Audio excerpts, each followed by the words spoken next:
It is and I is him.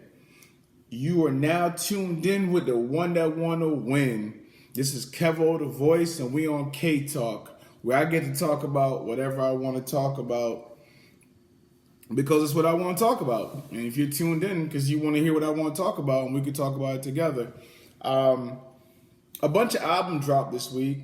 Well, I say Friday. A bunch of album dropped. I just got a few. Just dropped yesterday, so I got a little bit of time to consume everything, see what's popping, see what wasn't. Honorable mention I'm not even going to get into. Janae Aiko did drop. I'm not really into R&B like that, but I love all her singles. I love her music. She's beautiful. I wish her nothing but success. But it's 3 dropped that I was curious about that I want to know about. Meg Thee Stallion EP drop, Sugar.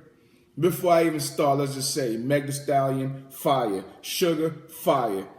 She probably got like 6 hits off of the joint because, sheesh, I'm going to tell you, producer, hell of a beat, what's it called? Hell of a beat, baby. And the other dude, Jay White. Let's put it like this. Let me break it down for y'all. Hold on. But I keep telling y'all before we get to calm down. Like the homie Nori said, calm down. Too hype. Calm down.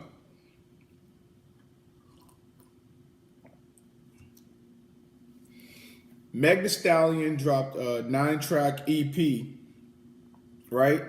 And out of the 9-track, 3 of them was produced by, 2 was produced by Timbaland, and 2 was produced by the Neptunes, and 1 was produced by Timbaland. So that's about a third of her work. The other 6 joints that she dropped were produced by producers that I never knew about.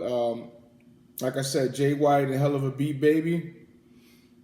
I think they only had 1 track each, but it's a couple other producers. I just want to say this, in general, out of all 3 albums that I'm about to review, I think producers is like seriously step their game up. Cause I promise you, normally I could tell when like a beat is extra fire because the Neptunes and Timbaland worked on it. But them other producers I didn't know about, they was right there. Like producers, y'all work. I love it. The grind is there. Y'all are grinding. Rappers, step your bars up. These producers are working hard, and these beats is all fire. I'm gonna tell you right now. I listened to Meg join twice already, and I freaking loved it. I thought every freaking beat on there was fire. What else I gotta say? She got what she got. Hit My Phone, love it. Ain't Equal, I love it. Crying in the car, she like, rapping, singing, her voice sound different. They like auto-tune a little bit, but it sounds pretty good. And then my favorite Tupac inspired BITCH joint to Tupac and IGGA. I love it, man. Listen, Meg, keep doing your thing, man. Fight through the struggle and keep giving music. The fans need it. Your album is a classic. Go get it. The EP is a classic. That's like the mixtape. The EP basically like a mixtape. She get a couple of dollars for it, though. So, I got nothing bad to say about Meg joint. Only thing I could say, and I know it's her first joint, she could have had a couple features, but I think it was great. Meg, your album is fire. Meg, your album is fire. I mean, sorry, Tina. I'm sorry, Sugar, whoever personality you want to be, either way, the body of work so far is fire. Continue to keep giving that to the street. We need it. And next up, the homie K.I. Double. That's Jada Kiss if y'all ain't been around long enough to know who he is. He dropped his joint Ignatius, in memory of his homie that passed away from cancer, Ice Pick Jay Jackson.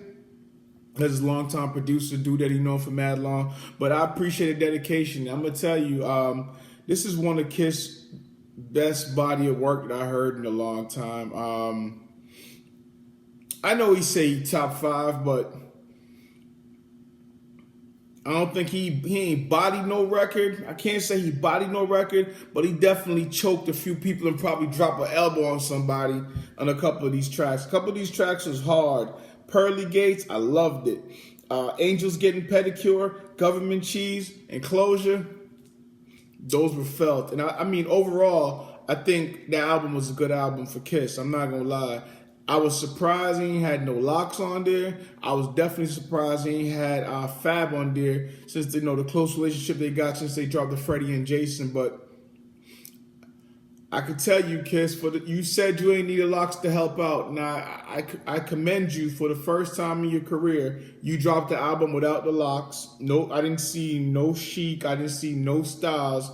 There was no D Block. It was just Kiss, and you held it down, B. Great job, great album. I got nothing to say, man. Production is crazy. Again, these producers are doing their thing. I didn't even get a chance to write down a list of producers you got on your joint. I know S. Dot did a bunch of joints for you, but I thought production-wise, the album was good. Everything sounded great. I liked it. I listened to it twice already, so I'm going to keep rocking. You know, if it's fire, I'm going to keep listening. I might like some joint even more. But first impression, second impression, I'm there with you, B. Next is Philly Own, and y'all know I'm Philly's Own also. Little Uzi Vert, he dropped The Eternal Take. Before we even get into his album, I'm just glad that Uzi Vert was depressed musically about, you know, his record company. He was signed to Generation Now with DJ Drama. And I know DJ Drama is a great, he produced a bunch of stuff, and he's a great DJ. I don't know about his business ethics as far as running a record company going or anything like that. But unfortunately, Little Uzi Vert wasn't pleased with that at all. But he had rock management up behind him, so I think he was able to get out of it, and his album just dropped on Atlantic. So whatever they did, they worked it out. He dropped his album straight Atlantic.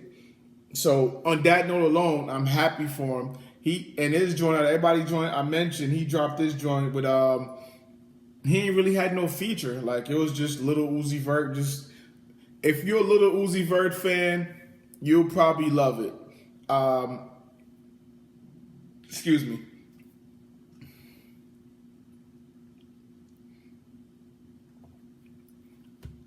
I thought all the beats on there, again, a bunch of no-name producers that I didn't know, except for one, were good.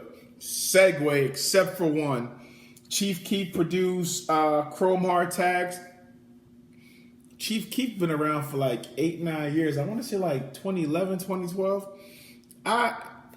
The only thing I know from Chief Keef is I Love Sosa. I mean, I'm sure he did a bunch of stuff after that, but the biggest thing I know from him is that I did not know Chief Keef was making beats. Like, he done mad beats. Like, mostly on his own project, but, you know, like kind of like how J. Cole does it, but that's big. Rapper and a producer. It's the whole new generation, man. It's shout out to Kanye, shout out to the Dr. Dre's, shout out to the Timbo the King for stuff like that, because we wouldn't know. Like, well, maybe y'all know, but I didn't know Chief Keef was producing like that, but apparently he's making beats. But I think Little Uzi Vert had about 18 songs. I love Celebration and Homecoming. Those are about the two songs I could rock with. And like I said, I know I'm a hometown, but that's what I can rock with. If you're a Little Uzi Vert fan, like I ain't heard one bad beat on that album. So if you're into the mix and you're into the production and all that stuff, and you're already a fan, you probably gonna love just the fact that he gave you 18 songs pretty much by himself. He had nobody on there, no features, no nothing. It's just, I think he had one feature the entire album. So he did his thing.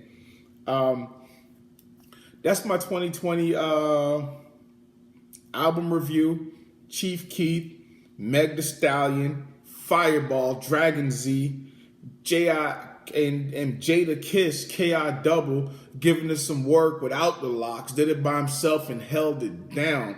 Gave us a good grown man music. Kiss, I salute you on this one, bro.